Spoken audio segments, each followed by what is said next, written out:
Hello and welcome back to Monstrosities, a vlog of Tokusatsu. I'm your host, Matt Burkett. And this is what did I call this stream? I forgot. The Night of the Horror stream, like Night of the Living Dead kind of thing. Woo, spooky. That's because, at least here in the United States, it's like the, night before Halloween.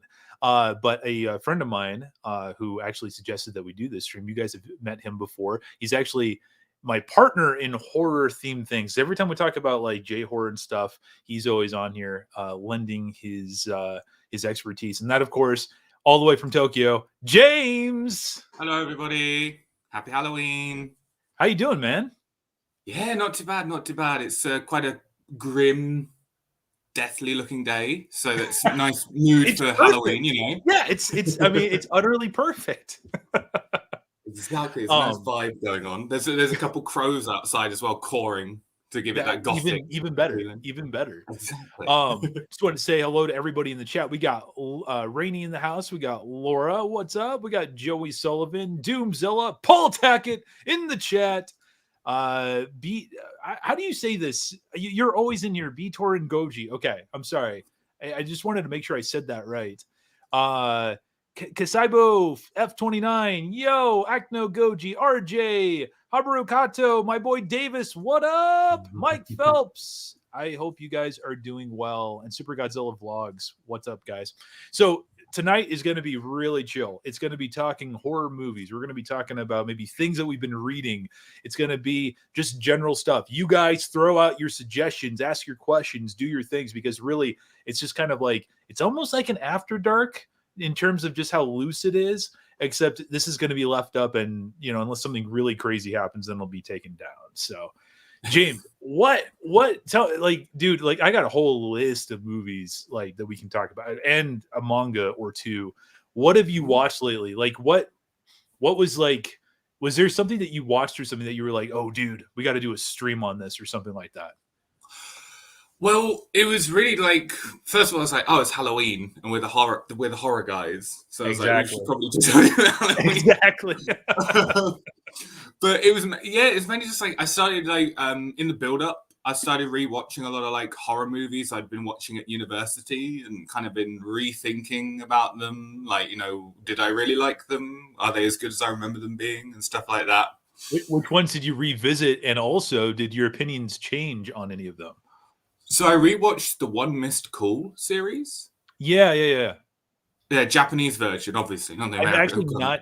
So this is dumb, right? I actually have the whole collection on DVD, right? I bought it at a thrift store, but what I didn't realize was that it has all the movies except for number 1. So what? Yeah. How does that happen? I don't know what happened. Somebody stole it or something. But I didn't bother to look when I got it at the store. That's my fault.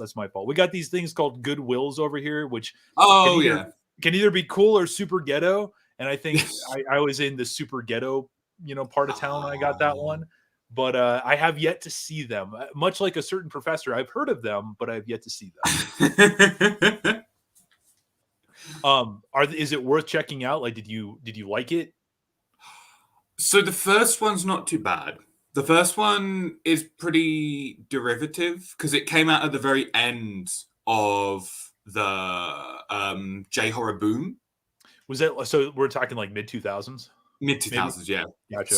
But there's a sincerity to the boom. Yeah, absolutely. Hold on. What is this? Laura with $4.99. Thank you so much. Are you just having a horror themed stream as an excuse to bring out the phone holder hand? Oh, you've seen that before, right? No. You've never seen this thing? Okay, I've never seen it before. I must have shown you this before. This is that Sadako 3D2 thing that came with the DVD box set. You've never seen this? No. Okay, hold on. Entertain these people while I do this just real quick. Hello, everyone. Howdy. How we doing, everyone? Your friendly British man who likes horror here. Can that be your new intro every time you're on here? Now introducing the friendly British man who enjoys horror. No, this is what Laura's talking about. We've busted this out a few times. You've never seen this? Oh, that thing, yeah. Yeah. Oh, yeah. Yeah, it came with the Blu-ray Sadako 2 thing. So yes, Laura, there you Right. go. There's the hand of Sadako. In fact, I'll put it right there for you, just so you can keep it there. So, anyways, sorry about that. That's right. Besides One Missed Call, have you been watching anything else? I watched Cult. Oh, I did I watch thought Cult. we were gonna wait to watch that. No, it was like Tuesday, Wednesday night.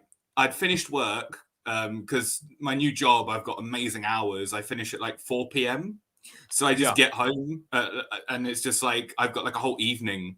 So I've got back into watching movies. And I was just going through like my liked videos on YouTube, and it's like, oh, Cult's on there. Yeah, it's just the week of Halloween. I might as well watch it and see what happens. The whole idea of the last time we were on here was that we were going to watch it like simultaneously, and then we were going to do a stream where we were going to talk about our reactions. I don't want you to talk about it because I don't want to be spoiled. No, but Matt, did you watch it? No, I didn't watch it because I even asked you. I even asked you. I was like, "Hey, dude, do you want to watch Cult and do that?" And your response to me was, "Dude, I haven't even watched it yet." I'm like, "Oh, okay. Well, you know." And what about my day? We'll save Cult for another time. Okay. We'll save Cult for another. But I'm telling you, I've seen it now, Matt. At least tell me this. Did you like it? Yes. Okay. It was a good movie. Gotcha. And I will leave it at that because I feel like we're going to have the same opinion of it, or you're going to drastically think differently to me in a negative way. So I want to see how you react to it. I usually either hate something or I'm like, yeah, it was actually really good. Yeah.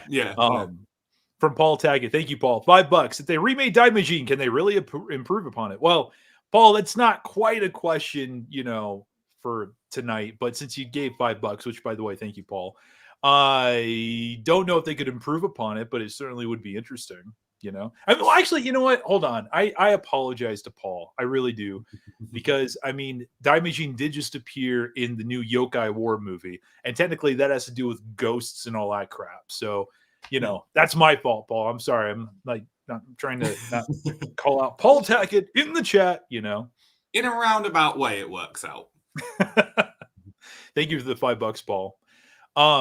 So I made a book purchase, which I know is just the fucking news of the century over here. I know, but there was this new book on Amazon that I saw the title of it. And I was like, oh, this could be cool, right? It's called Carnal Curses, Disfigured Dreams, Japanese Horror and Bizarre Cinema, 1898 to 1949, right? Ooh. So I was like, this could be kind of cool, man. Well, first of all, it came all beat up, brand new. Okay. I don't know. Let me see if I can actually show you this real quick. Like the bottom of the cover is all bent, and there's like this other bent like crease right here and everything. Yeah. It's by this author I've never heard of before. Of course, I don't know where their name is. But long story short, don't get this book. Dude, I am supremely disappointed. It's basically just IMDb, with a list of movies, and then between maybe 2 to 3 sentences for a plot synopsis, and that's it. It's not even reviews. Good. And there's pictures in there and stuff, but I imagine they probably just pulled them off of Google Images or something. It feels very self-published, but I was just bummed out because I don't really see a whole lot of books talking about that time. Like I was actually hoping for like maybe some articles or something of that nature, because it's such a cool era. I just think it's because it was during the war, Japan lost a lot of its movies. Like there are so many lost films and media. So like a lot of those movies, probably that's all they know about them, because obviously as well, it's a foreign country, like with no translations. And like if something's lost, it was just like, oh yeah, this movie existed called da da da da da. And they're like, oh, okay. It's like there's no footage of it because it got burnt up by bombs or whatever. You know what I mean? Yeah, no, exactly. And this is just volume 1. There's supposedly more to this, and I'm just like, ugh. Like no. I'll probably hold on to it for a little bit, but I'm not doing that.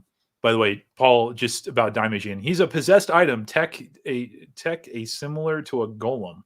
I mean, sure, I mean, it's one of those things where it's like, I guess, they're always asking like, does so and so count as a kaiju? I guess in this case, it's like, Oh yeah, does so and so count as a yokai or a ghost or something like that? yeah. Oh, I'll be honest. I've never seen Daimajin. Really? Never seen, but I have seen the genuine Daimajin statues, like Yep. because we got them around. So I've seen like the real life thing, but I've never seen the movie one. They look good. Like, not gonna lie, like they're on my ever-growing list of things to watch and see and do. Have you been to Dai Studios? No, because obviously with the situation it has been, I've not been able to travel. But coming up, I will go there definitely. I want to go to Diane. I want to. You can't go to Toho, can you? You can't go to Toho. I mean, you can go outside of it. That's it. It's so far off. I mean, it's a nice little area that it's in. Like, it's actually it's a nice walk like from the station. But yeah, I mean, it's like you go out in front. It's like, hey, look, there's the Seven Samurai. Hey, look, there's a Godzilla statue. Yeah. Hey, look, there's a Godzilla mural. And oh yeah, back there is Mothra saying parking this way, and that's kind of it, Yeah. But I mean, it's if you've never been, it's worth it to go out there. But it's like an hour or two outside of like where you're at, probably. Yeah. It's like outside of like general Tokyo kind of thing. But yeah, Dai Studios, if I remember right, I haven't been there in about 4 years. It's like it's much closer to like where you're at. But like there's like two giant Daimajin statues out there. Nice. As far as the movie goes, I've only seen the first one. I've heard different things about 2 and 3, but I would actually be very interested to get your opinion about that, since we share a lot of the same opinions about like the Showa era stuff and like Honda's work in particular. I gotta tell you, man, I think it's probably the best shot kaiju movie of that era. Like, looking at the like what I've seen, like the clips and like the screenshots, the cinematography, it is like a real movie. I hate saying that, but like, like how like a lot of those Showa movies, it was very like flat and quick, because like remember they made Mothra versus Godzilla and Ghidorah the three-headed monster in the same year, months from each other. You know what I mean? So like they were thinking to like get this stuff out, whereas Daimajin, from what I've seen, was like a real kind of like processed, thought out kind of thing. And I would agree with that. I mean, in my opinion, I think the cinematography has some amazing depth. There's a really rich color in it. I mean, it doesn't even feel like a kaiju film. It feels much more like, again, like a classic samurai movie, which just so happens to have, some kaiju in it. And even with his scenes, I would say that it's still probably the best kaiju stuff that Dai ever put out around that time. Just head and shoulders above Gamera. Yeah, no, I heard as well. It's very apocalyptic feeling. Yeah. Acno Goji. Watch Soul Eater anime and finished it less than a month. Not as good as I remember. Still a good plug. I review it tomorrow when I get off of work. Nice. Have you watched any horror anime or have been reading any horror manga lately? No. I will be honest. I'm not a big, real fan of like anime, like necessarily. Fair enough. I've seen like Satoshi Kon stuff. Okay. Kon Satoshi, yeah. Like I've seen Perfect Blue. I have not seen Perfect Blue. I've heard so many good things about that. It's not really a horror. It's more like a psychological thriller. Gotcha. That makes sense. And I've seen Paranoia Agent. I have not seen that one either. You've seen way more anime than I have. For a guy that doesn't like anime, you're like going through all these lists. I'm like, yep, haven't seen it. Yep, haven't seen it. Haven't even heard of that one. And haven't seen it. No, I would check them out because he does a lot of psychological stuff in his animes. So yeah, Perfect Blue is fantastic. Good job, Rainy. That's it. Rainy is my resident anime expert. She's amazing. I just want to plug this because like I said, I have a whole list of crap that I'm trying to plug. But I'd mentioned this on the last After Dark, but since this is actually going to be, live, I actually want to show this off. So I'm reading a manga right now called The Drifting Classroom, which, James, I got to tell you, man, I think it would probably be right up your alley. I'm already finished volume 2, going on to volume 3, but this was a manga from the 1970s from I forget the author's name, but he was very influential in horror manga. In his style, there's a lot of Junji Ito vibes in there. The concept is that an elementary school suffers what they think is an earthquake, and then when they look outside the window, they see this, just an endless wasteland, and they don't know where they are. They don't know what's going on. Their society starts to fall apart. Resources start to go dry. There might be monsters out there and a bunch of other weird stuff. And I'm really surprised, even though this thing's almost like 50 years old, how well it actually holds up. So it's a bit like Lord of the Flies meets Lovecraft. Yeah, I think that would be a pretty good way of putting it. There's way more.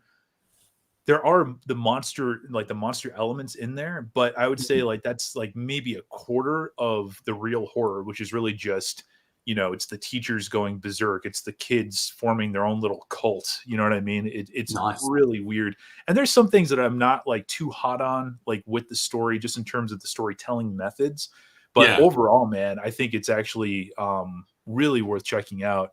I would show more pictures. I don't want to spoil anybody. I was like looking through stuff, but it's out right now, at least here in the States, by Viz Media.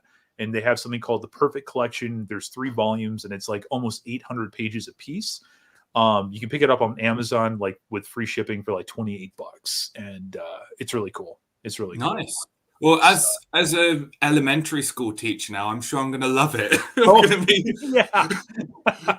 I'll be sitting there thinking, God, what would I do if I would probably go crazy if I got stuck? Oh, dude, it is horrifying. I mean, the last time when we were talking about it, Professor Kaiju was here, and he was just like clutching his pearls in terror. He's like, that sounds horrible, or whatever it was. People who are in the chat can remember that. But it's the manga that makes Professor Kaiju clutch his pearls. So that should be enough for anyone to go out and check it out. Oh God, yeah.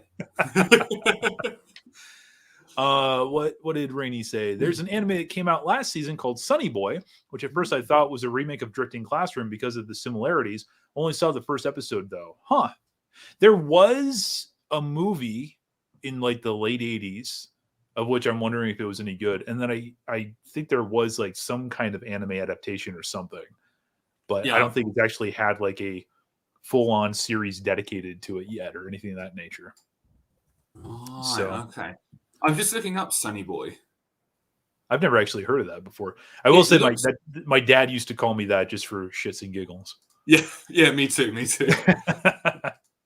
I've seen like pictures, like the art style is very like I've seen like because it's a new one. The art style is very, very famous. Go ahead and share your screen if you want to. What's that say? Actually, you know what? Never mind. I'll look it up just real quick. I was gonna look up the art real quick because I've genuinely have never heard of it. Oh yeah, I did see this somewhere. Yeah, that image of like the poster is very familiar. Yeah. So I just saw what James Shelton put. I believe he said something along the lines of "Child murder sounds like a great time." Oh yeah. He was like, it just took me out. When I'm looking at half my screen, it just took me out. He was quite taken aback, and I find that hilarious because great. Yeah. Only the Japanese can get away with stuff like that. Battle Royale, all that jazz, Oh god, yeah. Battle Royale is, it's a good thing. Have you read the book Battle Royale? I have not actually. I have not. Is it good? It's dense. It's like 1,000 pages, like that's Stephen King length, 1,000 pages, right? And it gets like the description. I had to read it in like breaks. Because it goes into the psychology of what they're thinking, what they're believing. Very similar plot. Like the movie's pretty close to the book. Yeah. But like it took me a long time because there are some bits where it's like the way it describes the characters' feelings and like desires as they're doing like this horrible stuff. It's a bit like, ooh. It gets a bit too much sort of thing. But I also really like that. I really like that. because it's believable, like, you know. Totally. It's like, actually, talking about like extreme horror, just going off Battle Royale. Did you ever watch that Ju-on series on Netflix? No. So Norman, I think, checked it out, said he hated it. But he said, like, he's like, all my friends are saying it's so good, and I saw like the first episode and I thought it sucked. And I kind of just didn't go any more off of that. But how was that? I really liked it. Really? Like, normally, like, I have like a 3-episode limit, and if by Mhm. the 3rd episode I'm not drawn in, I just stop watching something. Totally. Totally. I started watching Seinfeld on Netflix. And I watched like the first 3 episodes, like, okay, I like this, and I'm watching it like all the way through now. But yeah, literally the 3rd episode, like the horror started kicking in, and then the 4th episode, it just it Sold. goes crazy. It goes nuts. The 4th episode, like, there is like disgusting horror, like, it's really good. It's really, really good. I recommend it. Anyone seen Island of Giant Insects? I haven't seen it, but I have heard of it. You have heard of it? I have heard of it. Yeah. Because it's like a kind of like, because I think it came up with like recommendations for like giant insect movies or something like that. I've actually not heard of that one before. Real quick, just because I'm just gonna go down a list here just real fast. You know, there's a couple of things that I've seen recently. I just want to make sure this one is actually the one I watched most recently with Max. Have you heard of this before? Gaia? I've heard of it, but I haven't seen it. So this is streaming on Hulu right now here in the States. Yeah. And what's really impressive about it is it's also a South African film. The cinematography, man, the cinematography is mwah. It looks like it was shot for about 20 million bucks, was probably shot for about 2 million bucks. But I love it when movies do that. I dude, really do. The atmosphere is so there. I would, the way I would describe it, and it's light. It's not like exactly how I'm going to describe this, just because it's like there's different elements in there. But it's like The Last of Us, the video game, meets Deliverance. You know, and there's some really cool effect work. The acting is genuinely pretty good. My biggest problem with it is that dude, this is, and I'll do my best not to get into a rant about Hollywood and this kind of thing. But it's one of those things where it's like the setup like is very strong in the beginning, and then probably towards like when the second act is like, you know, wrapping into the third, it starts getting very artsy fartsy. You know, it starts getting very slow. It starts getting very methodical. You know, kind of like, oh, we're an indie film. What are we, you know, trying to comment on, that kind of thing. Whereas the you know, what had come before it was pretty well paced and was pretty, again, atmospheric and really cool. I thought it was, when it was done, I was kind of like, I don't like this. But after thinking about it for a while, I was actually like, you know what? It's fine. You know, 2.5 out of 5, 3 out of 5. Would recommend it just based off of if you're looking for, you know, something that has maybe like an interesting monster in it or something like that. There's actually some really cool, you know, actual practical effects in there that are fantastic. Nice. And it's eco horror. I've actually, 2 of the movies that are on this list that I have are actually eco horror movies. And nice. It's cool, man. It's cool. I think it's worth checking out. So nice. Yeah, no. I'll check that out. It looks. I think we always talk about it, like, I'm always interested in horror movies from other parts of the world. Absolutely. Yeah. Yeah. Yeah, it was weird. I was watching it with Max, and like we were really trying to determine like where the hell it came from, because like it takes place in like this lush jungle. And when I think of South Africa, I think of like, you know, the Serengeti kind of thing, you know, dry grass, that kind of stuff. But I guess there's actually a swath of the country that actually is called like something garden or something. Yeah. And beautiful. It's just gorgeous. Oh god, you know? Yeah, I've got some friends. I've got friends from South Africa here in Japan, and like they've shown me pictures of them like hiking through the rainforests and jungles, and I'm like, crazy. Yeah. No, it's I have a friend of mine from work, is actually, he like feels like a spiritual connection to that place. He went there with his brother to film a couple of documentaries, and he was like showing me these pictures when they had rented like a Humvee, and they actually like went out on the Serengeti and just like slept on top of the roof. And then he snapped a picture. He snapped a picture of the night sky, dude. It looked like it was like taken from like the Mir telescope or something. You know, it was so vivid. You could actually see, you know, the Milky Way, the nebula of the Milky Way and stuff. And I'm just like, oh my god, yeah. You know, so.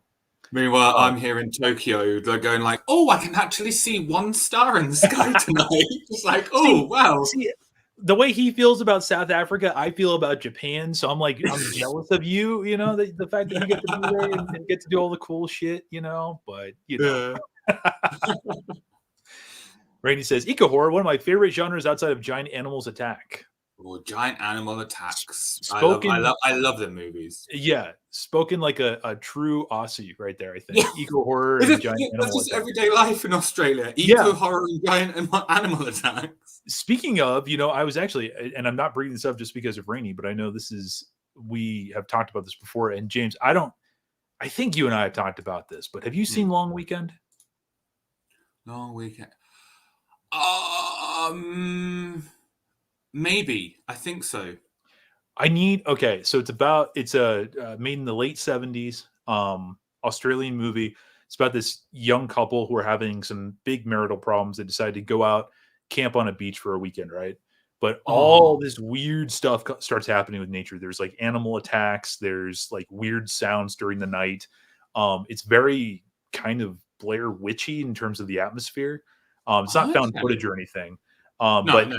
I gotta, you know, out of all the stuff I think tonight that I would say, James, please watch, I would actually ask you to watch this one. Like, if you need to find a copy, I'll hook you up. Because it's really, really, really worth it. And as she says right here, they take their anger on nature and it doesn't like that, you know?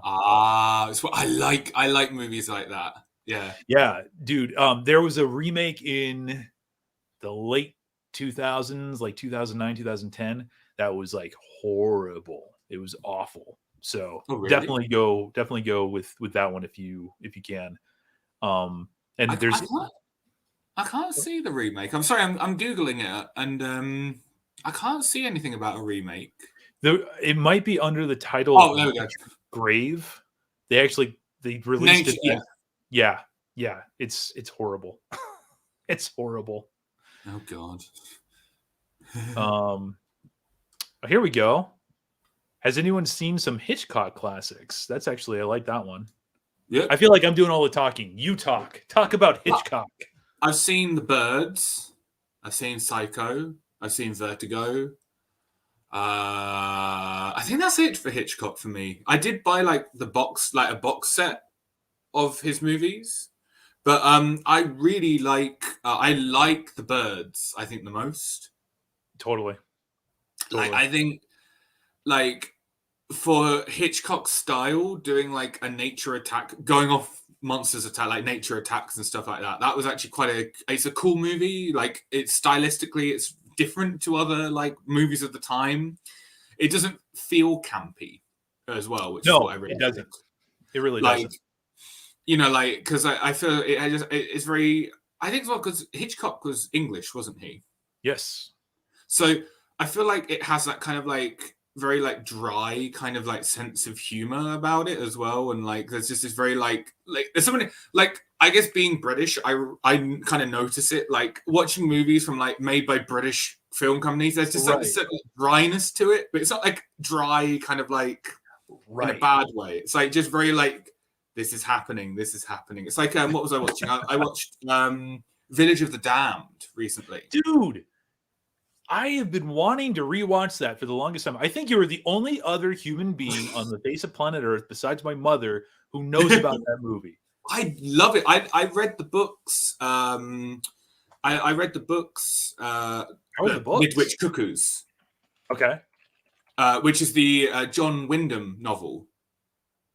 I'm getting some pictures up right now. I am listening to you. I'm just John Wyndham also wrote Day of the Triffids as well. Oh yeah. So it's based off a book, The Midwich Cuckoos, which they turned into Village of the Damned.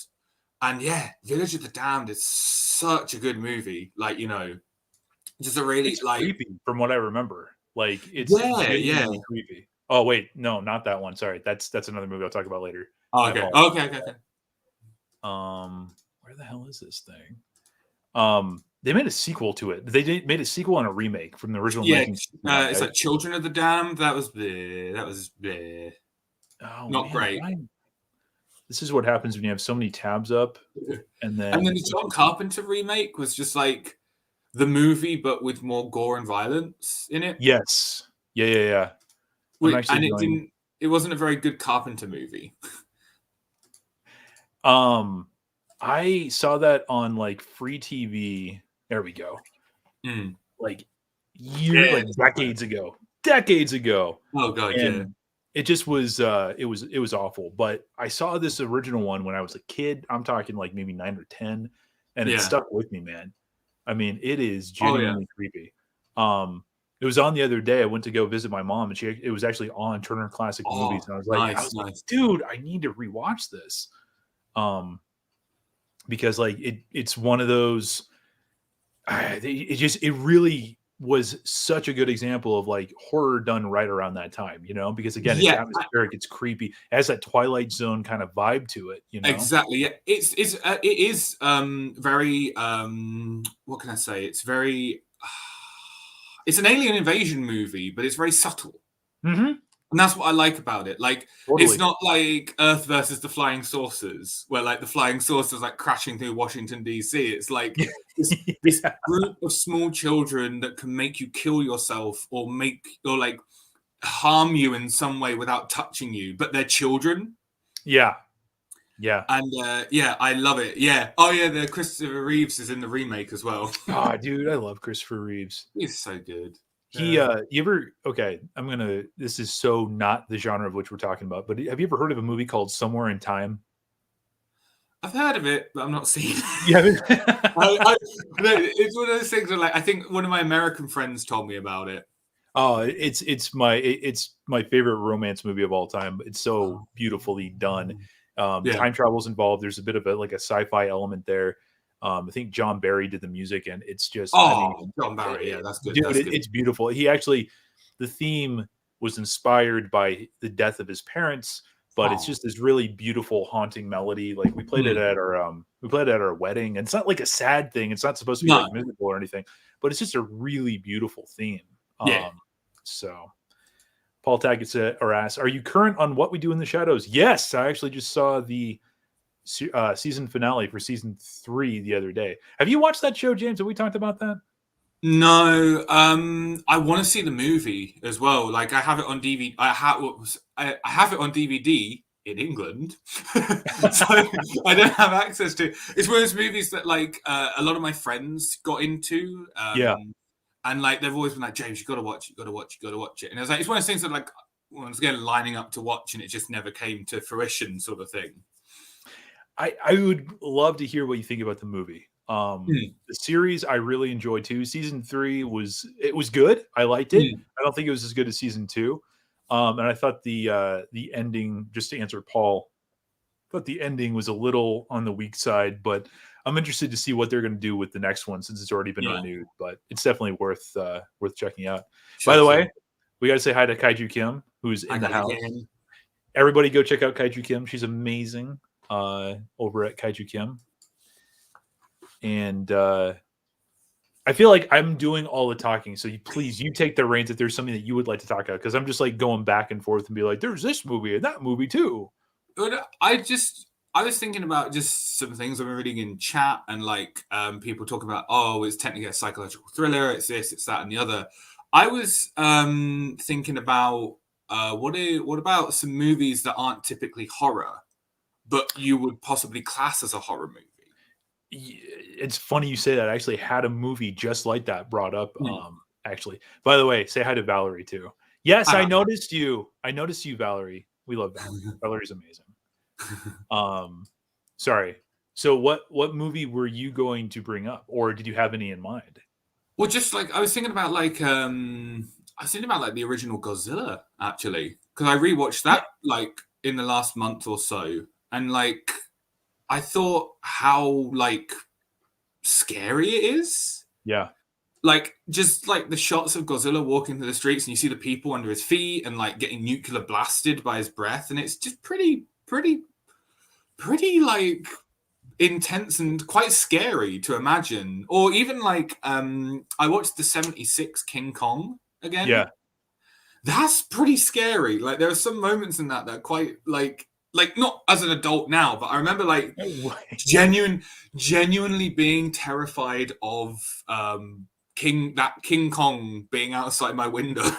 You know what I mean? Like I don't know. I feel like that's something like if a movie can leave you with like that kind of specter, like the monster is still haunting you, I feel like it can count as a horror movie. Yeah, no, I mean, I agree with that. You know, it's kind of like, especially with the thriller aspect, you know, or the thriller point that you just brought up a minute ago about like what some movies that you might not consider horror. I mean, thrillers usually talk about real life violence or real life something, and that's kind of like the closest that we can get to horror, you know, the horror genre, you know, serial killers and all that jazz. Yeah. Something like the original Godzilla, I've heard quite a bit actually described as a horror movie before. That's not a movie that I watch like religiously. I don't even remember the last time I saw the original 54. Actually, no, I guess it was like 3 or 4 years ago. Now that I think about it, 2019. It played in a theater here locally. And it's a powerful movie. But I can definitely see. I'll tell you this. I'll be a little spicy tonight. That is more of a horror movie in my mind, like a good horror movie, than Attack of the Mushroom People. You know, Matanga. Oh yeah. Oh god. Yeah. You know, it's yeah. Which is funny. That movie Gaia I was talking about before is also a better version of Matango. You know what I mean? Like it's oh my god. It's great. Would you consider Seven by David Fincher a thriller horror? Yeah. There's a lot of horror in that. Like just that scene when they're describing the kill for lust. Yes. That whole thing is like a horror movie. Like each of those murders are like a horror movie unto themselves. Like, you know, like genuinely like horrific. Like it's definitely like it has got it's obviously a thriller in its themes, but it's a thriller more in its like its plot and the way it runs. But I really I feel like there's a lot of horror elements in there. Like the style of it is a horror movie. Oh yeah, no, I mean it totally is. It totally is. The one that I was actually going to bring up, and this is one that I see rarely talked about, and I actually rewatched this not too long ago, and I still like it. It's very slow burn, but it's like, imagine if it's like Jaws, but instead of a shark, the serial killer is the shark, right?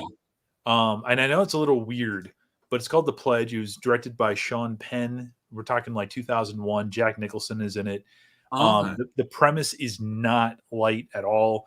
Jack Nicholson plays this cop who's literally like about to retire, and then like a child murderer is called in, and he kind of gets entwined with it, makes this pledge to the mother that he's going to find this killer, and then it just takes this years-long journey of him trying to track down this person who you know is just out there doing stuff. Music is great. I believe it was shot up in like Oregon or Washington, like somewhere in the Pacific Northwest. Really beautiful, and kind of a haunting ending, you know, but no one talks about it. No one ever talks about it. And I think it's also because it's Sean Penn, and some people don't like Sean Penn's politics, but it is what it is. I don't really know Sean Penn. Oh God. Dead Man Walking. What else has he been in? He's been in a ton of stuff. He does more directing these days than anything. Oh, by the way, hold on. This was also good. Invasion of the Body Snatchers. Oh, yeah, classics. I like both versions as well. Yeah, I've only seen the 70s one, which I love. And then I saw that god awful one with Nicole Kidman. Oh, the 93 one. Invasion or whatever it was. Yeah. That was, and wasn't Daniel Craig in that too? Yes, he was. Yeah. Oh no, that was 2007 one. Yes, that's what I'm talking about. That was There's, terrible. there was one in the 90s where it was like, but it's set on on an army base, and the aliens are trying Oh, to invade to the army. The okay, 2007 one is like a direct remake of like a modern remake. okay, okay. I actually should probably check that out. I did not know that. Um, we're in. I think we're due for another like modern day adaptation of that story. I think it would fit really well, in today's kind of world. Yeah, no, Um, so yeah, like people so being fake, like people not really being who they are and changing exactly. attitudes, and like, yeah, that'd actually be quite interesting. Like, oh, I saw your post on Twitter and it looked a bit strange. It's like, haha, yeah, no, I'm totally not an alien plant monster from space. You could go into a whole bunch of different arenas on that one. I think it'd be Yeah, kind of yeah. cool, actually. So Gojira Shea was going to say that, or Shea Smithers rather, saying that Sean Penn was in Spicoli, or he was Spicoli in Fast Times at Ridgemont High, and then there was apparently Milk. Yeah, he was in Milk. I forgot about that one. That was good, as well as and he was married to Madonna too. Uh-huh. Pretty cool. Pretty cool. And then people are talking about the Fly remake and the Blob. I've actually never seen the Blob. Oh, the Blob's great. It's like, because the 54 movie or 50 Yeah. whatever when it came out, is the 50s monster movie. Like, like it has some effective kind of moments, like the bit Yeah. when the doctor gets eaten's pretty cool. But the Blob 88 version is just like, it's like another level. It's like they just do so much. It's by Frank. It was written by Frank Darabont as well, who ended up writing a lot of like the MonsterVerse movies. Yeah. And Darabont did he did Shawshank and he did The Mist. And Shawshank. Yeah, he did the first thing for first season of Walking Dead before he walked off, I think. Yeah. Right. Yeah. So I didn't know that he wrote that. That's actually really interesting. Yeah, no, he wrote the movie. It's like one of his big kind of like passion projects, and you can tell like when you watch the movie, it's a passion project. That's awesome. And it's oh, sorry. No, go ahead. Sorry. I was just gonna say, like, it's like there's this thing nowadays where it's like everything's quip humor in a lot of movies. Like even when there doesn't need to be, everything's like, oh well, of course, yeah. That's just that's Disney for you, Yeah, Thank you, but Marvel. I mean, even in general, like, I mean, obviously, like in the Godzilla movies, we always have like quips and like stuff going on now. Like what was it? Oh, they call him Ghidorah. Did she just say gonorrhea? And it's just like, oh, well, that's Hollywood humor because they don't know how to write. They suck. Yeah. Or it's like, even though it's like, actually, before I move on, like I watched Underwater. Oh yeah, Kristen Stewart. That was great, but then I saw TJ Miller was in it, and I'm like, oh no, TJ Miller, go away, leave the movie. And he does leave the movie, but that's another movie where everyone has to have a quip. But The Blob genuinely has like funny moments in it, like it has like comedic beat moments that actually fit the movie, but don't tonally shift the movie too far into it. Like, right. People aren't looking at the Blob like, wow, I'm never eating Jello again.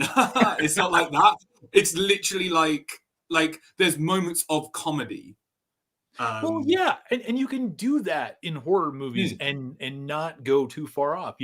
I'm reminded of Poltergeist. Have you seen that? No. What?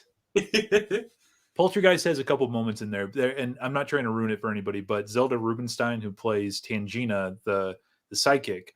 The little old lady. She comes in later in the movie when they've opened up the portal to the other side. Her and the mom are kind of like, and again, this is like peak third act, right? Like they're standing in front of this vortex that goes into the afterlife. And I forget what happens, but Tangina's going to go in.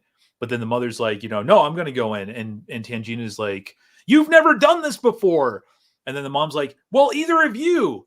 And Tangina's just like sitting there, like looking at her. She goes, you're right, you go. And it's like, as like the vortex, like all this craziness is happening in this, like, really high stakes moment, and it's a moment of genuine comedy, and Yeah. it's so fun to see that when it actually, you know, can be delivered at the right times to give that sigh of relief or to give that break instead of having to be, you know, quip, serious, quip, Yeah.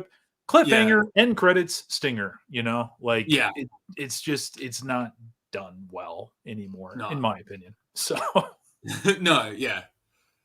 But the Blob has got some good humor in it. You'd love the Blob, Matt. I think you'd love the 88 Blob. I'm gonna have to check it out. Max Yeah. was talking Oh, about it just the other day, and I've yet to see it. I suck so bad. Um, and yeah, Doomzilla agrees. Both Blob films are classic in their own ways. yeah. They are Yeah. like time capsule movies, I call them. Yes. The 50s Blob is the 50s encapsulated. The 80s is the 80s encapsulated into one. Oh, totally. Just going off the list just real quick, I just wanted to see, brought this up before, this In the Earth thing. This is another eco horror movie that recently came out. It was shot during, like, at the peak of the pandemic. Over in your neck of the woods. It's actually from the UK. And the director is somebody who I just recently discovered through this movie. He's actually done numerous sci-fi films already, and he's kind of like he's getting a name for himself. Ben Wheatley, that's right. Oh, Ben Wheatley! Christ, Ben Wheatley's such a good director. I love his stuff, like Field in England and stuff like that. Yeah. Oh my god, he's a really good director. I like dude, him. High Rise. I love this movie. Dude, I just noticed something. I'm sorry, I'm gonna have to stop sharing this, and I did not know this. Are you ready for this? Yeah. People are gonna think that I'm bullshitting them, but I swear to you, I'm not a bullshit artist. Okay, this is his Wikipedia right here. Yeah. Do you see what he was the executive producer of right here? The greatest. Oh, only you, Matt. Only you. I think literally at this point, only you. Oh yeah. I'm actually that doesn't surprise me too much actually, because Sky Alabar was talking about him before. But dude, In the Earth, like it's super low budget, right? And it gets a little artsy in places, but it was like the kind of artsy that I could actually stomach, and I thought the acting was impeccable. Yeah. And it actually, what's weird is it has a weird sense of black humor in it that doesn't shift it to something else. Like I think I would actually be very interested to see what you think of it. Yeah, no, I like Ben Wheatley's movies because High Rise as well was based off a novel I really liked by J.G. Ballard. Yeah. Was that the zombie movie? Is that the zombie movie? No. It's like a societal collapse movie. Oh, okay. I'm sorry. High Rise zombie movie. Wow! Don't get all like don't go to Professor Kaiju. I mean, like, oh, zombie. Well, I'm a literary guy. I read it for university. It's basically. I'm sorry. I'm mixing it up with another movie. I'll get the No, poster up for you to make it up. High Rise is like a group of very rich people. Like it's like a mixed high rise estates. Like the bottom apartments are very cheap. The top one, the penthouses are very expensive.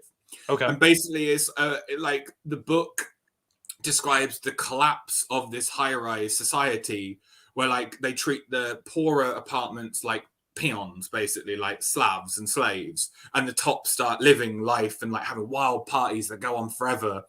But no one can really leave the high-rise apartment because psychologically they're all kind of like attached to their lifestyle. Okay. It's a really interesting novel. J.G. Ballard wrote a lot of very like societal conversation stuff, and this is like his rich versus poor sort of idea, and it's very well done, very very well done. I'll have to check it out. That's the I trust your recommendations. I would like to see that. This guy, Ben Wheatley, like I said, I've been hearing a lot of high praise for his stuff, and From the Earth was really something different. And it's weird because like it's almost the same subject matter a little bit as Gaia that we were talking about before. Oh yeah. But yeah, he's pretty damn good, man. I like how High Rise the text almost looks like the original like Planet of the Apes text from 1968. Yeah, that's true. Yeah, that's awesome. Actually, speaking of high-rise apartments and horror, have you ever seen the movie? What was it? What was it? Shivers. Shivers. It's David not. Cronenberg. No, I have not. And I love Cronenberg though. Oh, I've watched it one time in my life. Yeah. Right. And it was I feel like it's the first movie ever that after I watched it, I had to take a long hot shower because that movie is grimy. Like, I understand the point it's trying to make, but the way it makes the point is so like, it gets under your skin, like, you know, literally like the parasites, it gets you under your skin sort of thing. And it's about like, it's like about perversion and all that fun, non-monetizable stuff that we can't really talk about on the pod right on here. You know what I mean? But yeah, it's a movie that I would say you experience the movie because there's not a lot of plot. The plot is mad scientist makes parasites that make you super want to do the, like, you know, want to, yeah. Right. And then it's just like, how does it affect these people? Like, how does it affect the people in the high-rise apartment? And yeah, it goes to places, like, you know, not explicitly all the time, but right.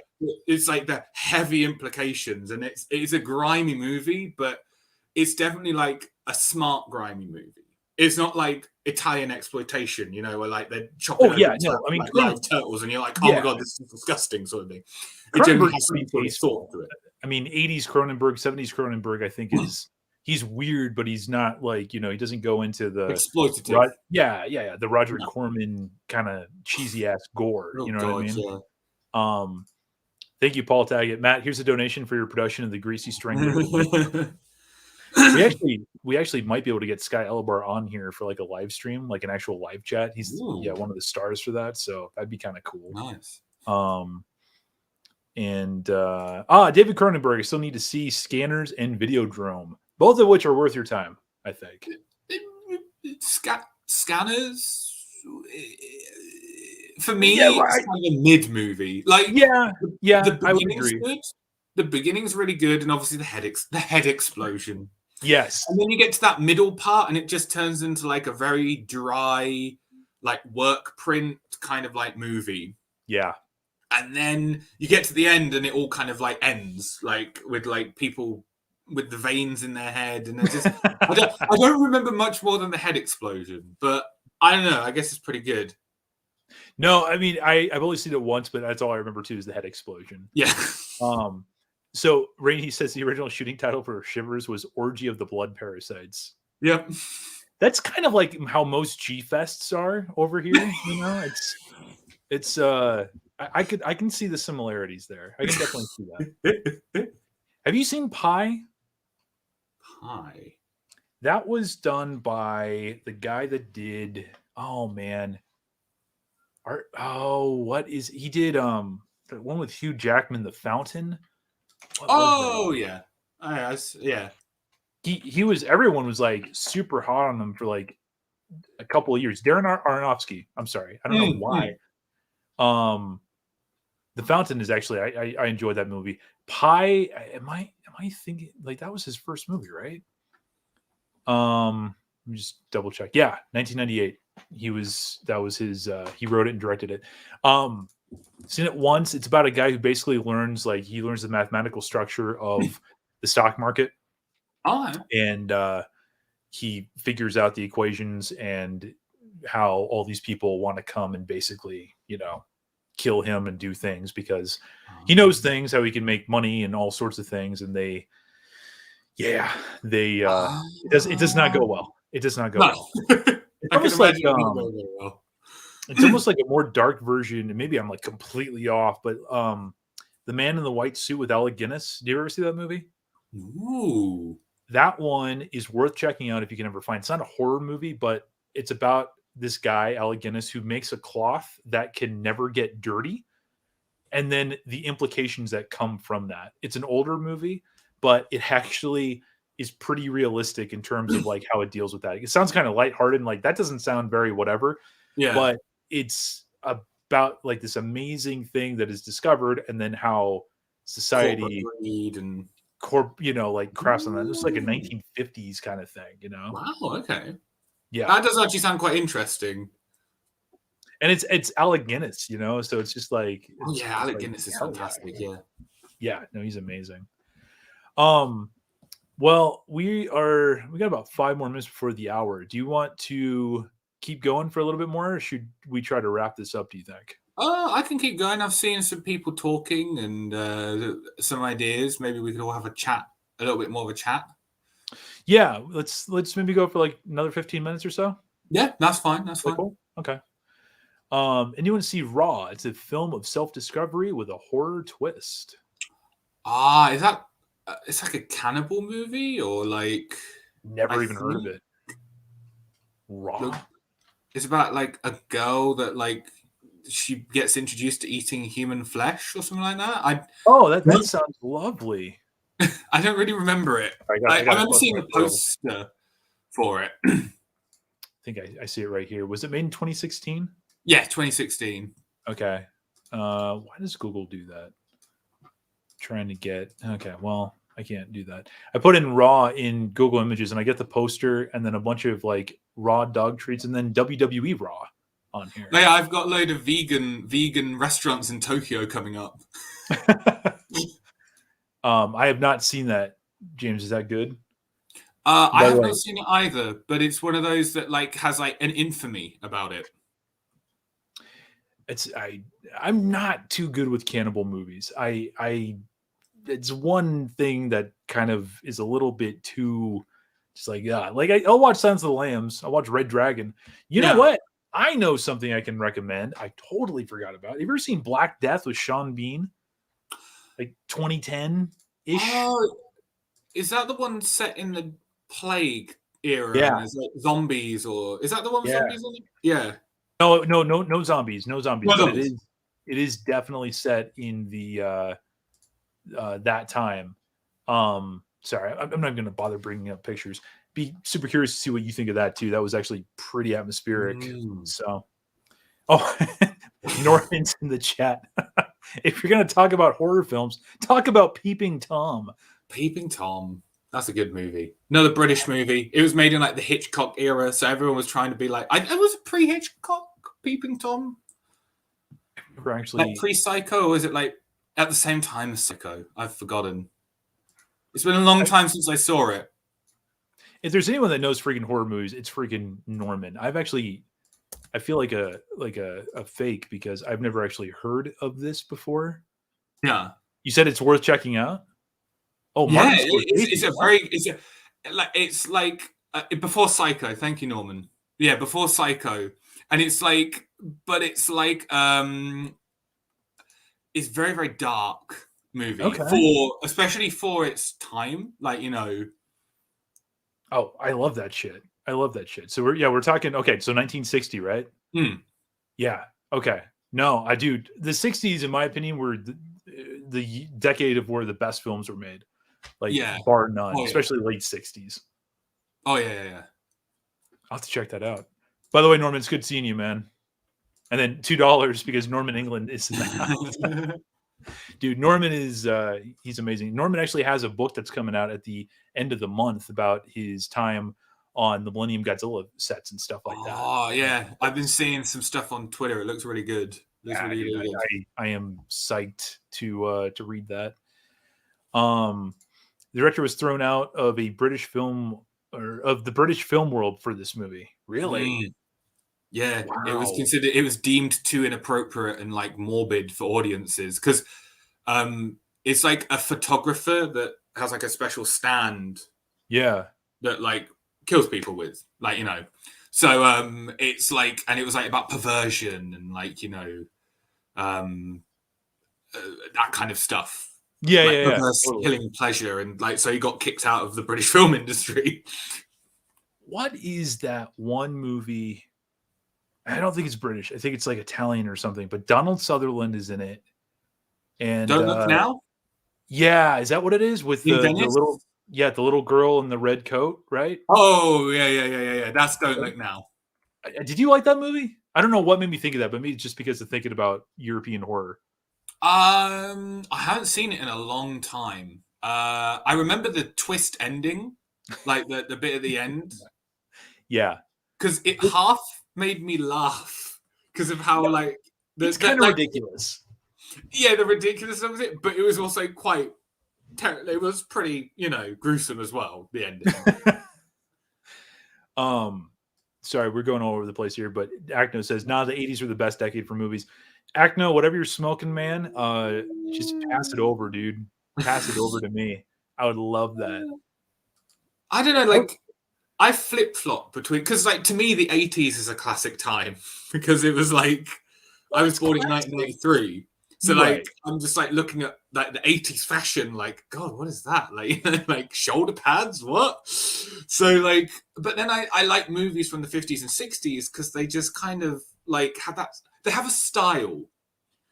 '50s and '60s movies have like a really reserved style that I love, and it's kind of almost calming to watch a movie from the '50s and '60s because it's not, especially the early years, yeah.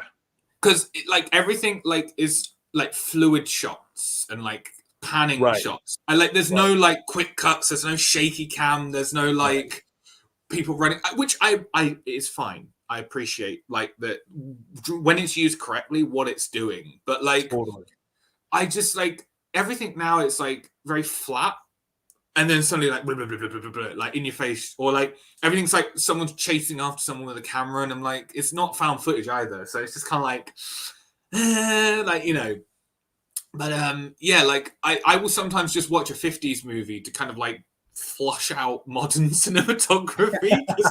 Like, I'm just like, wow, movies can actually have like a really slow, deliberate pace. It's like what did I watch? Like I watched God, what was the movie from the '50s that I watched? I watched it recently and it's gone out The Abominable Snowman by Hammer Horror. Oh, okay. Like that movie is paced brilliantly, but the camera work is so just relaxed and methodical, and it does what it needs to do. Totally. And there's just that amazing shot of the explorer, the American explorer. I think his name's Guy, and like he hears his friends screaming off into the distance, like the Yeti are like mimicking the voice, and he's like shooting off into the snow. Right. And like it's like this continuous kind of like pan shot. It follows him for a bit, it stops, he fires off some shots. And it's just like such a beautiful like tracking, like panning, like tracking shot. Right. And like it's one of those things that like if that was, I felt like I could imagine it being done now, like it's all like up in his face and he's like boom, boom, yeah. Like, like and just that calm kind of tracking him, stop. Tracking him, stop. Tracking, and then like that's it. That's all you need. And it's just a high angle shot as well. So it's like coming up from the top left or top right sort of thing. So it's like he's covered in shadow. It's snowing in the shot. So that's like awesome. He's kind of like, so it's atmospheric. And like I say, I just feel like that we wouldn't get that kind of thing now. No.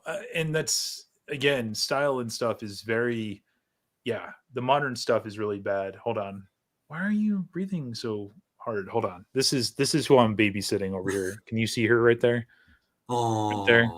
Hold on. I'm going to unleash her just real quick because she was kind of being a nuisance before. Oh, okay. You want to come say hello? There you go. You want to come say hi? Chopping ball. Come on. Okay. I'm sorry that I got distracted with the dog, but she was like panting for like no reason. But no, I guess she still wants to lay there. If you come over, you can be on camera and say hello to everybody. We have a ton of dogs in this house. So yeah, no, I'm right there with you. That's one of the reasons why I love the late '60s so much, is because you were coming out of this era where it's kind of like early '60s and the '50s, where it was very much like just methodical and it's always kind of the same. But then you finally had people like kind of rebelling against that and doing different things. I mean, Romero with Night of the Living Dead. You had The Innocents with Deborah Kerr, which I think was like 1967 or something like that, Yeah. But then, '68 was like my favorite year for movies. You had, Butch Cassidy and the Sundance Kid. You had, of course, Graduate. You had Apes. You had 2001. That was around there. I mean, it just was such a it was like an explosion of just creativity. You know Oh what I yeah. mean? Oh god, yeah. The Innocents. That film is beautifully shot. Yeah. The bit when she's walking down the hallway and it's Yeah. like close up, like, and it's like jump. It's like I think it's like one of the first jump scares like ever, really. You know what? I would actually be super interested to see like what would be considered like the first like jump scare. You know what I Mm. mean? I'm sure it's been documented. I'm wondering if maybe there was something that was earlier, like in a B movie or something like that. As far Well, as like a jump scare goes. I think technically the first horror movie was footage of a train pulling into the station. I mean, that is true. Yeah, that Because is true. people thought it was actually coming out the screen towards them. I mean, we sat here now laughing at them because Right. we're so oversaturated and like we're like everything, special effects and footage and stuff. So yeah. Oh, exactly. Um, Sorry, I just noticed that Badre was like, has no one seen my question? He's actually asked us a few times. I'm sorry. Have you heard of one of AJ Subarai's last TV productions, Operation Mystery? That's new on me. No, I've never actually. I would be curious to know what that is. EJ, I like EJ Subarai. I think he's a little overrated these days, but we've talked about that plenty. Oh yeah. Plenty. Was that like Badre? Tell me what that was. Was that something that like what is this exactly? Acno, thank you. 2 words, The Thing. Oh, I'm gonna watch that tonight. Oh, dude, hell yeah. You could never go wrong with that. 2011 movie sucked a lot, but yeah. but yeah, the 80s one absolutely was tremendous. Valerie was asking about opinions of Day of the Dead from 85. I enjoyed it, but I think Dawn is my favorite of the trilogy. I rewatched that a few years ago, and it's better than I remember it being. Mm-hmm. And it has my favorite musical score out of the 3 movies, I think. Like, I don't know what it is. Like I think the bit like with Bub. Yes. The music when he's training Bub is absolutely beautiful. Like, like it's just a synth drone. Yes. But there's just something like really like the way it's acted is very sweet, and it just feels very like ethereal and like that transcendent moment where like this zombie learned how to do something. That's terrifying, but also really amazing. The music in that is tremendous, like you were saying. They recently did that in the last season, or they used it for Stranger Things the last season. Oh, really? Really cool. Yeah. For me, I love the first 3 Romero movies. I think Night of the Living Dead is just, I mean, you can't get better than that, Dawn of the Dead is the original zombie epic. I don't care what anybody says. I mean, that's always going to be a thing. I do agree with that, yeah. But oddly enough, I think Day might be my favorite. I love the acting. I love the characters. I love that everyone's at the end of their damn ropes. You know what I mean?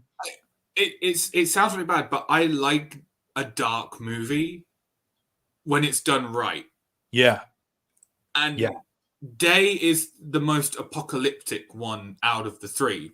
I would agree. Even with the second one technically being like you're in the middle of the apocalypse. This is now after the fact. Like we're in Florida, first of all. That's always like the first. That's already that's already an apocalypse right there. But then it's like, and then you've got like, the way that everything's in, what you call it, like decay. Yeah. And then you've got the zombies, and the zombies are decayed now as well. They're not like the blue zombies from Dawn. They're not like the freshly reanimated ones from the first film, where some of them look like people. Yep. Like the first zombie you see in Night of the Living Dead is like, he just looks like another guy. Oh, he totally does.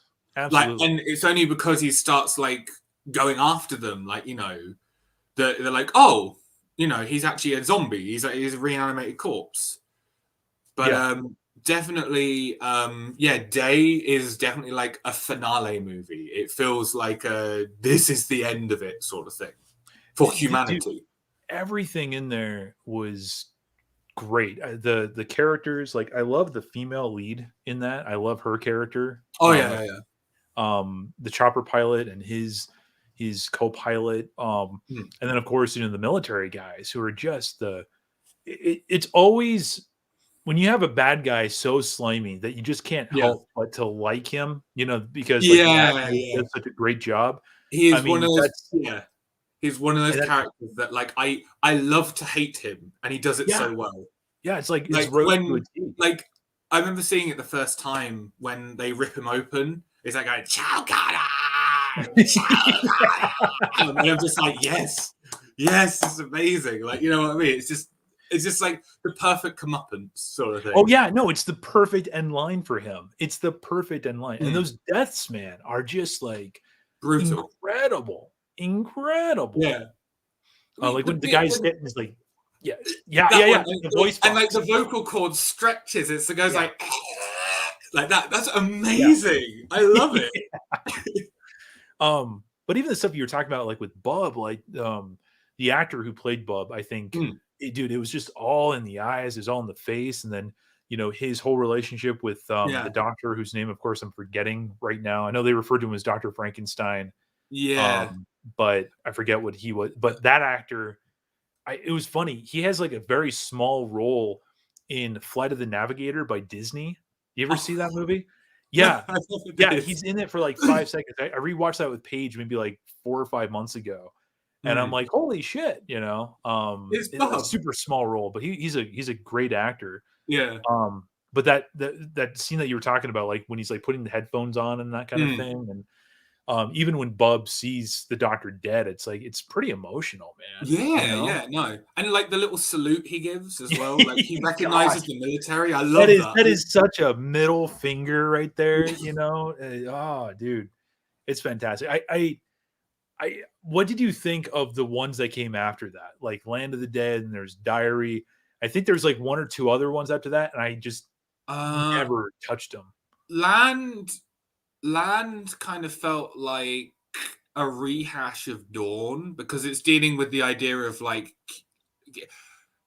actually Land felt like High Rise, the movie we were talking about earlier, but with zombies. It's the movie you were probably thinking. Right. It's like like the rich assholes in the top, and then like the peons in the bottom, and it's all just kind of like I liked the ideas in that movie, Land. Like, when they're in the armored vehicle and they're firing fireworks up in the sky. Yes.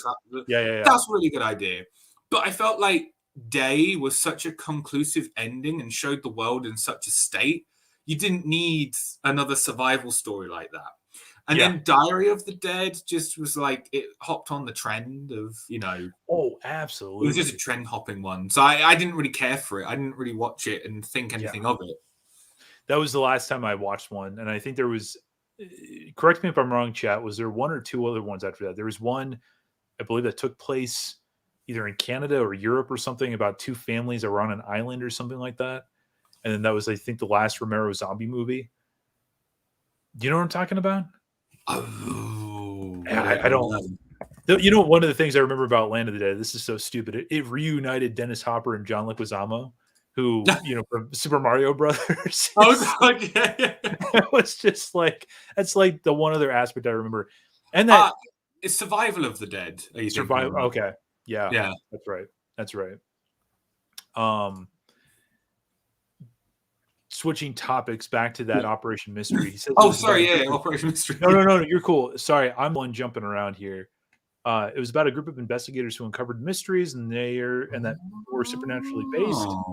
It's available on YouTube. Okay, I'd be curious. About the X-Files.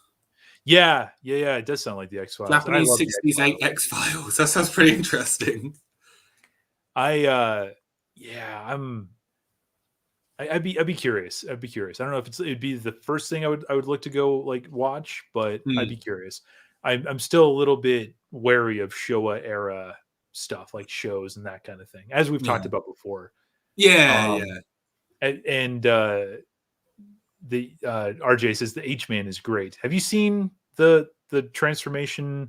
What is it? Is it called the Mutant Human or the Transformation Trilogy? Human Vapor? Yeah, Human Vapor, H-Man, and then Secret of the Telegian. I think. Oh God, yeah. The H-Man. Okay, I've seen the H-Man and the Secret of the Telegian. Because in Japan, it's called it's called something different. It's like Bijo no Ekitai Ningen, which means like beauty and the liquid people. Oh yeah, yeah. So that's how I've seen it because I watched the original Japanese version. That's awesome. Because I got it on DVD. Yeah, I didn't like H-Men. I didn't like the H-Man. I thought it was a bit slow and boring, and like the ending just kind of came out of nowhere. Secrets of the Telegian. I think I talked about it with you before, Matt. I think we did. Because and didn't Fukuda direct that one, not Honda? That was it, because I remember I sat there and like I remember telling you like, oh, I watched Secrets of the Telegian, like, because at first I thought it was a Honda movie, but then the camera started moving. I was like, oh, it's Fukuda. I remember that now. I was like, yeah, it's true. I love it. The camera started moving. There was dynamic camera movement, and I was like, oh my god, no, it's Jun Fukuda. I mean, I enjoyed that movie more because I guess it was kind of interesting to kind of see that story unfold. But I will be honest, I've watched both movies totally in their original Japanese language with no English subtitles. So I've probably missed a lot of context or maybe missed some stuff that might have been important. But I feel like with the H-Man, I don't really care much about context. I'm with you there. I thought the ship scene in that movie was probably the best thing about it. That burned in my mind. The boat scene, that burned in my mind. I think it came on when I was a child. Yeah, and that scene of the blob eating him. That burned in my mind as a kid. Human Vapor, I'd be curious to see about what you think. Jay St. G from Nerd Cage Live got me a copy because he was like totally high on it, and the special effects are probably some of Subarayu's best. Like they are really cool, and I get why Jay would like it. I personally did not care for it, you know. Yeah. It was a little slow and a little cheesy, whatever.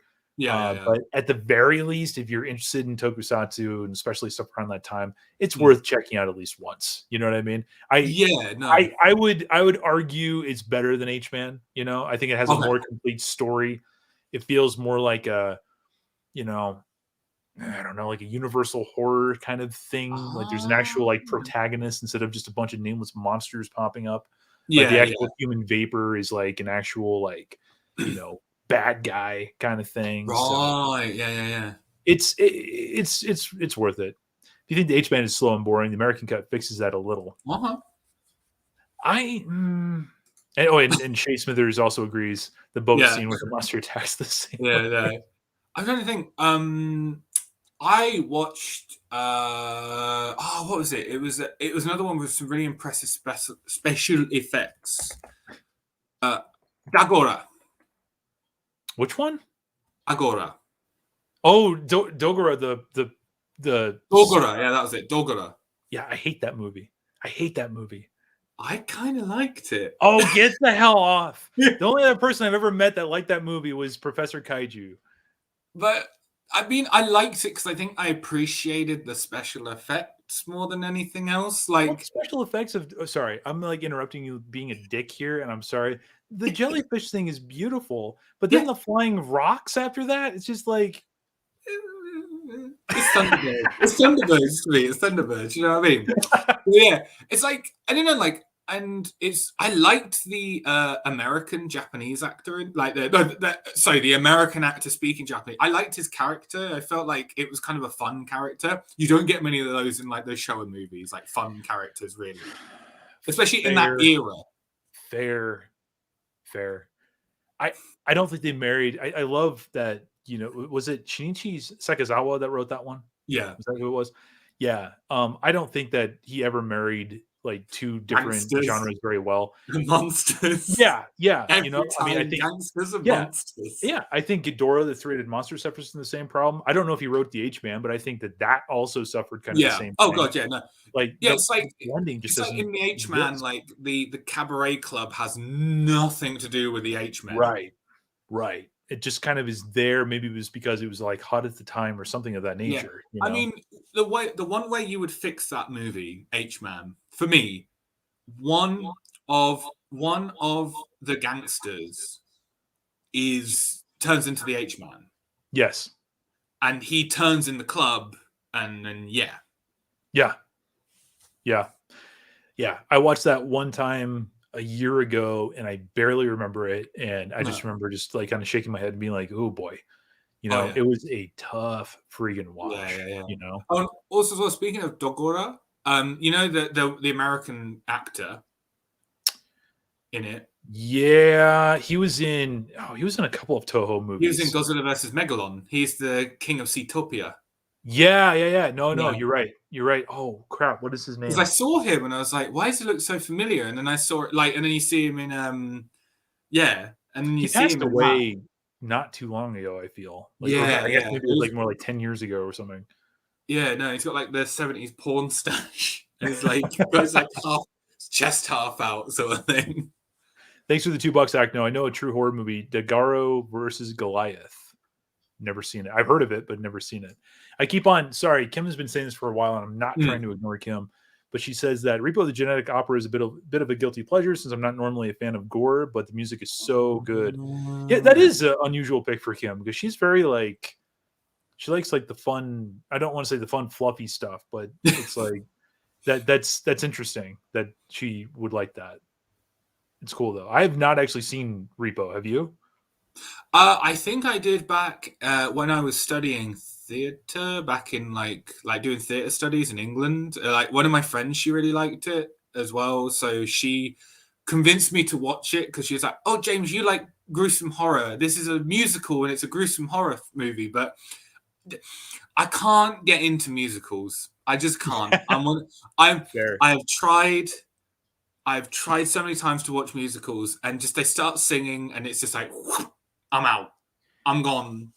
I hate to say it. I'm kind of the same way. Like, I love Singing in the Rain. Love that. I love The Wizard of Oz. One of my favorite movies of all time. But like, I can't even do that. Like, I tried. I just can't even get into it. It's just like the minute they start. I mean, Wizard of Oz is a bit more fantastical, so you can forgive it. But like things like one of my friends was talking about. He wants me to watch Rocky Horror. So I've never seen Rocky Horror, and it's not that I'm not into the concept. It's just like I'm not into the concept of the musical. You know what I mean? It's just like I can't do it. I won't go into much detail, but I watched my first opera last night for reasons I'm not going to disclose here. And after that was done, I was like, well, now I know why I never stepped foot into a theater to watch an opera before, and I will never watch an opera again. So it's one of those things. Oh, and Norman says that Rocky Horror works as a musical 100%. Okay. Well, the thing is, I want to try and give all of these things a chance, at least. Even if I don't like it, I try and give it a chance. So yeah, I will try and watch Rocky Horror. My friend is really keen for me to watch it. Like he's like, you like horror, James? It's got some fun horror stuff in it, like So yeah, I'll try and give it a go. And Norman also says he doesn't care for musicals as well. So that's awesome. Acno, thank you again for the $5. You're lucky you haven't seen it. It's worse than both Godzilla's Revenge and Gamera the Super Monster. Ooh, damn. Paul Tackett says Rocky Horror is a must watch, and Laura agrees. It is so good, so good. But and you know what? Little Shop of Horrors is good. I like that one, the Frank Oz one. I still couldn't get into it. Fair. The minute the part started singing, and I'm like, what is? Okay, fair enough. I enjoyed the special effect of Audrey 2. I enjoyed that, but there's just some sort of. I feel like when like the original camp version where it's like the 60s Corman one where it is like kind of like dark comedy just works so much better. Like, just on its own. Like, as a movie. Yeah. Here's one. What about Resident Evil from Jared Livingstone? Okay. Don't hate me, but the first two movies are legit good movies. Everyone rags on Apocalypse. if you rag on Apocalypse, screw you. You're wrong. It's a terrible friggin' movie. You're wrong. Retribution kicks its ass. Retribution is wrong. amazing. You're just wrong. Which, by the way, Like- sorry, we have a visitor right here. Yeah. Cora, can you say hi? Can you say hi to the camera? No? Okay. Last time she was actually on screen, she was like, but a seriously like little tiny puppy. We're dog sitting right now. The two little ones that we have are over at Paige's parents, and this is my sister-in-law's dog. So, Cora, come here, give you some free pets. Screw you, James. Apocalypse sucks. Nah, man, you don't know. You know what, dude? I remember watching that movie in the theaters and being so disappointed by it because I liked the first one, and then second one came out, and I was like, third one was like, fourth one. Oh yeah. No, I agree. As the movies went on, they got worse. Well, yeah, and then the fourth one made me laugh, and then the fifth one pissed me off because I wanted it to be bad so I could laugh at it, but I actually enjoyed it because it was nothing but an action movie, you know. Yeah, which is what number 2 is. What's that? Which is what Apocalypse is. Apocalypse is an action movie. No, it's not. It's terrible. It's terrible. The church scene where she like gets off the bike and then shoots it. Yeah. It's terrible. That's amazing. It's awful. It's amazing. You know, I'll tell you this much. I have a hard time trying to figure if that is worse than the final chapter or whatever it was. The very last one they did. Oh, that one. Oh, the final chapter. Yeah, dude. I wanted to enjoy that on some level. I saw number 4. Is that number 4 was the one where they're in the prison, isn't it? Yeah, I don't remember. That was where she was like. It's when they went full 3D and they were like shooting like the quarters at the screen that she stuck her shotgun with. In it. Yeah. That's it. Yeah. Oh god, yeah. No, that one is because it was all like 3D slow motion. Yes. It's like it's so dull.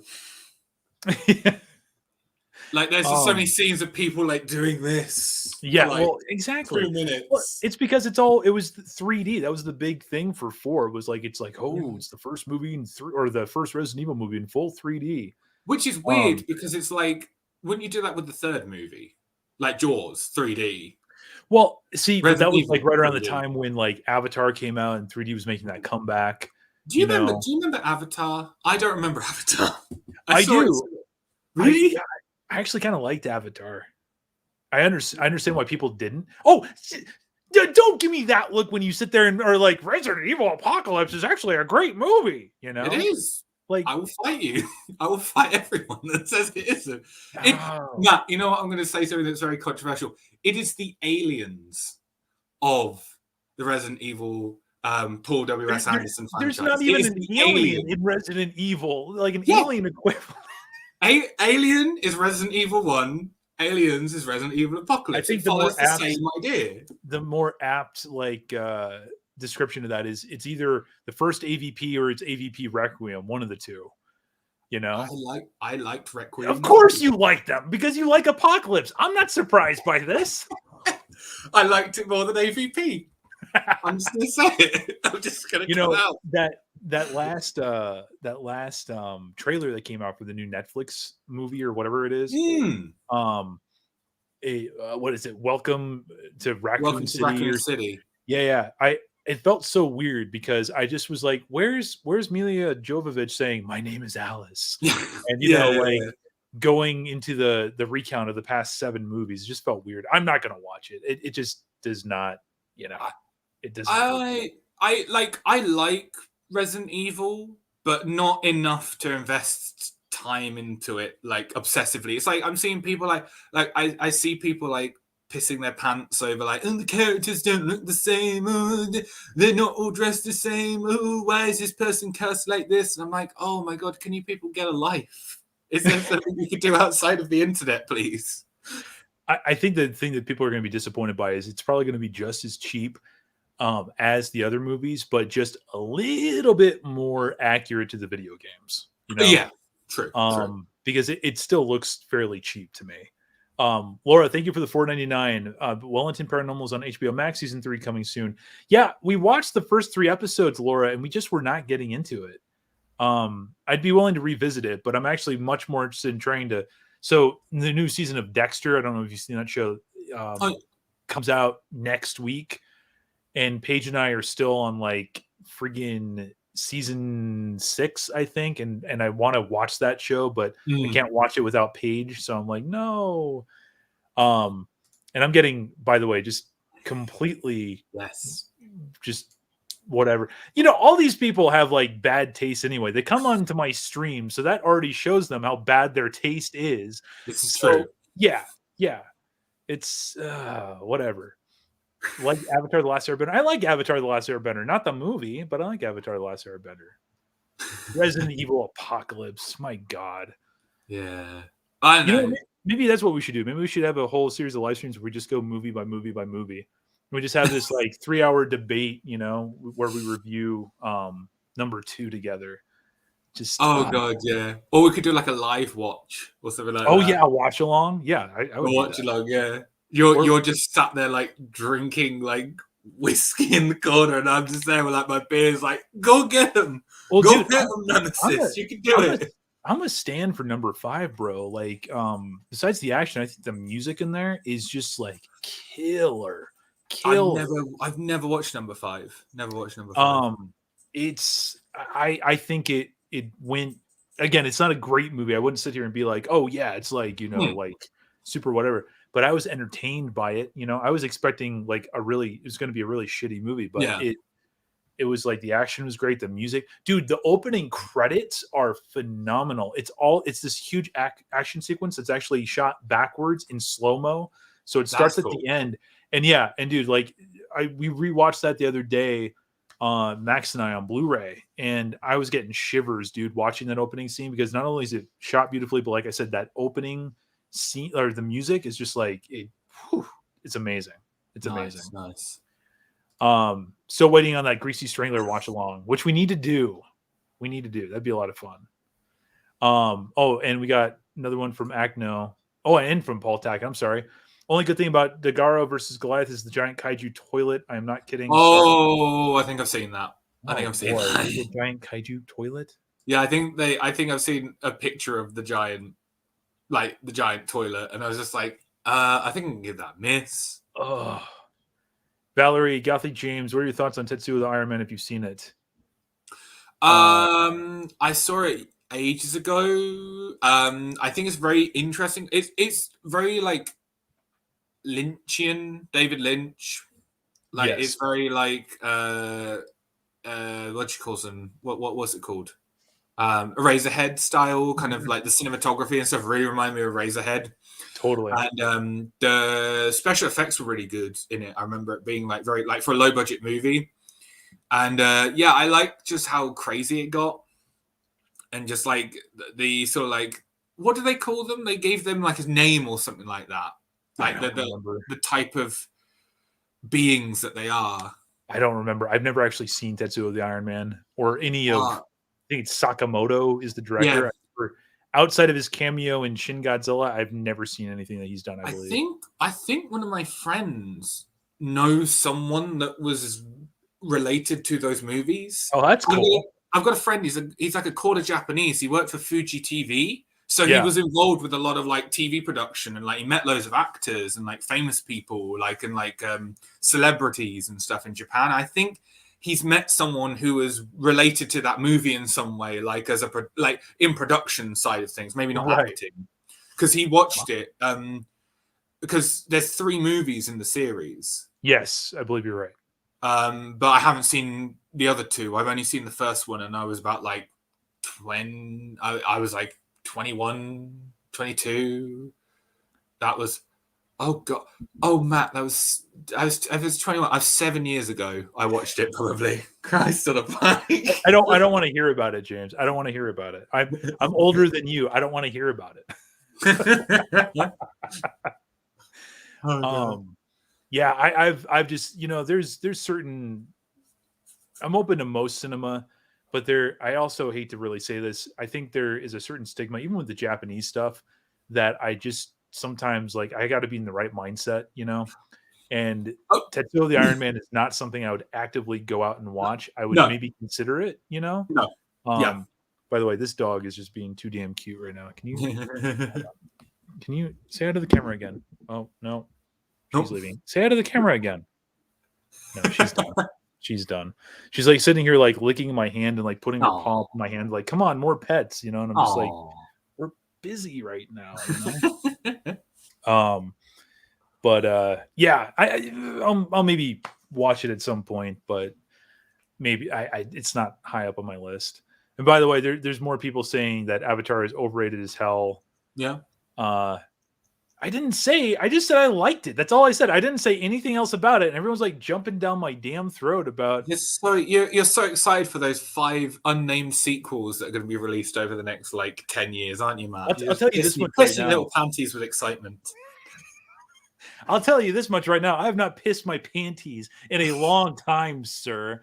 Okay, I'm trying to remember the last time I was actually like super. Well, it's a bit depressing, really, isn't it? I'm trying to remember the last time I was excited for something. Yeah, no, I'm serious. Like, there's not really much that gets me like. You know what got me excited? The Halloween decor.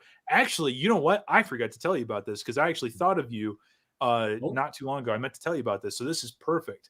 So the neighborhood that Paige and I live in, very heavy, you know, family population over here. Yeah. But they have gone all out this year with Halloween decor. And it's nice. Amazing, dude. There's like some really cool stuff. And I'm not just like, you know, there's a little thing here, a little thing there. There's some like full-on productions that these people have put on.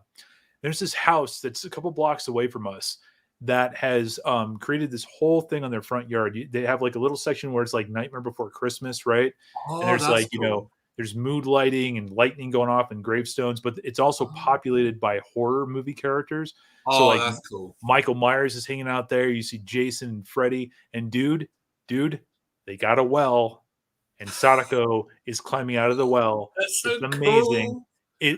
Dude, it's really cool. I know that it's like, it's just a neighborhood. It's probably not that cool, but there's a contest going on right now, and I don't know what the prize money is, but people have put some serious bucks into, you know, making these things. That's and it's really neat. So I pissed my pants in excitement about those things, but that's about it. Nothing else. I'm gonna say, like, in here in Japan, like, it's like what you go in, and by the end of the day on the 31st, the Christmas stuff is already out. Yeah. By the end of retail day, they've already got the Christmas stuff out. That's how it is for us too, you know. I mean, I just went to the store today to get something, and they just cleared out all of their Halloween stuff. Like, it's gone already. Yeah. And there's a big empty space. And I'm like, is it supply chain issue stuff? And it's like, no, I think it's because they're going to, you know, put the Christmas stuff in. Yeah. The dog is moving the camera now. Why are you?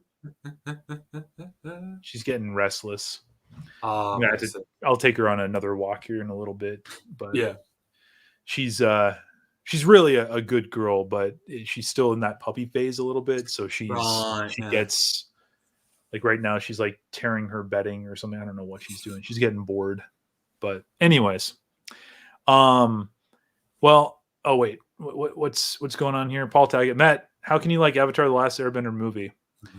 Well, you see, Paul, I like really awful things, much like everyone who comes in here, you know. So I'm one of you. I love awful things, and I love to celebrate awful things like Alien versus Predator Requiem and Resident Evil Apocalypse and Ringu 2.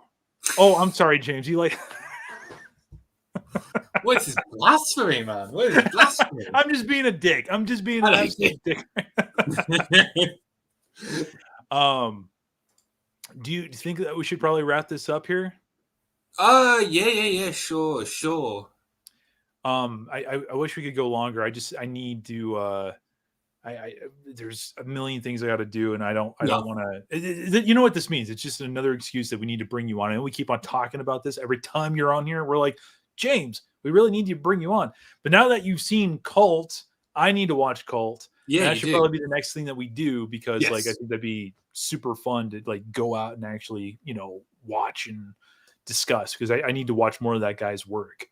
And I think it would be cool because then we could talk about all 3 movies as a series and have a bit more in depth. I feel as well, like hopefully people in the chat would have had seen like a few more things as well. Like or like as in like these sort of like movies. So then we can have more of a discussion and like, you know. Yeah, I've still got my long list of things to watch that I need to watch, and I'm sure you've been too busy watching cinematic treasures like Resident Evil Apocalypse, you know, over and over I need and over. to. You need to. No wonder why you're going crazy in quarantine over there. I just like, you know, like it's that bit when he fires the rockets to the fence and blows up the car, and it's just like dude, physics. What even is physics? Dude, like, I forgot what it was. We accidentally paused on that, but there's like some weird edit cut with that whole thing with when it goes through the fence or something. Actually, no, it blows through the fence. It actually, there's like, it's only for a frame, but you can actually see it like singe the fence. And it's actually a CGI effect they put in there. Oh, nice. But you're talking like a matter of frames, like just, you know, like you literally have to pause it. And we didn't. That is the thought, care, and quality they put into that movie, because when you think about it, they could have just left the fence untouched, but they took those few frames to edit in that hole so nitpickers can't even pick it apart. It's just the perfect movie, well balanced, a perfect circle, just amazing. Yes. Sorry, acting out this. What makes Steven sadder? Daigoro versus Goliath is the last Showa Toho kaiju movie without Godzilla. That wasn't Daigoro versus Goliath. Was not Toho, was it? Or did they just distribute it? Oh, good. And then Acno said I missed my last super chat. Sorry about that, Acno. Thank you for the donations. Really appreciate it. James, where can people find you at? Just on Twitter, basically. What's your Twitter handle? Good question. What is my Twitter handle? I thought I changed it. I guess because like it was. I made a new Twitter account. Yes. So it was what was it? It turned into like one of those bunch of numbers ones. Yeah. Let me see if I can actually find you on here. I'll just bring it up so people can actually. Hold on. You're at Samaj. What is it? Samaj Davis. Samaj Davis. Yeah. Is that what it is? Okay, hold on. Let me share this here. Boom! There he is. There I am, looking very proud. And as you can see, my last tweet, I was talking about underwater. What is this dog doing over here? Like she's breathing like really weird, but I think she's just like, I don't know, whatever. Everyone go follow James. He's awesome. We've had many a great talk about Japanese horror, and just horror in general too.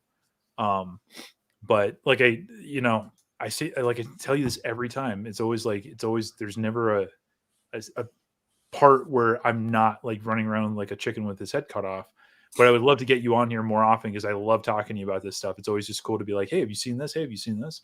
And then just find out about your immaculate cinematic taste in. Oh, you know, Matt. You're just jealous. I am jealous. I don't like hating things, but I feel like I'm the chick at the end of Invasion of the Body Snatchers, and you're Donald Sutherland screaming at me. You know, I'm just like, what's wrong with me? Maybe I should just, whatever. I don't know. And then Laura says maybe she has to poo. Well, she knows she's potty trained. She knows how to go if she needs to. So, and Joey says it was great seeing you again, James. Fun stream. Nice seeing you guys too. Yeah, it's fun to be back. I've changed my job, so my hours have changed. So like I've not been able to do like midweek stuff because I'm like at work during the time when we would normally do these things. Because I'm now like a proper school teacher in like public schools.